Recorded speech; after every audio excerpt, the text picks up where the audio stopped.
શું નામ છે આપનું? મારું નામ સોહિલ ચિસ્તિયા છે.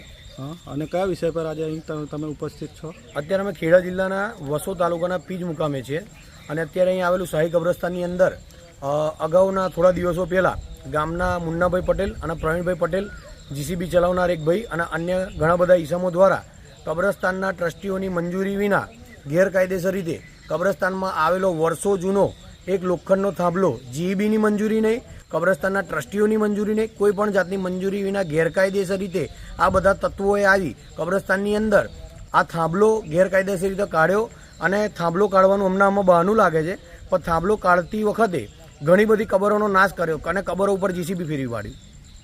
તે અંતર્ગત અમે આના તાબા હેઠળ લાગતું વસો પોલીસ સ્ટેશનની અંદર એક ફરિયાદ કરેલી. એ ફરિયાદ કરવામાં પણ આજે 10 દિવસ થઈ ગયા છે, પણ એનું કોઈ પણ જાતનું નિરાકરણ આવ્યું નહીં. એટલે અમે આજે વસો પીએસઆઈ સાહેબને મળવા ગયા હતા. એમને અમે એ બાંયધરી આપી છે કે ભાઈ 24 થી 48 કલાકની અંદર આમાં ઘટતું કરી લાગતી વળગતી કલમો સામાવાળા વિરુદ્ધ લગાવી અટક કરીશું.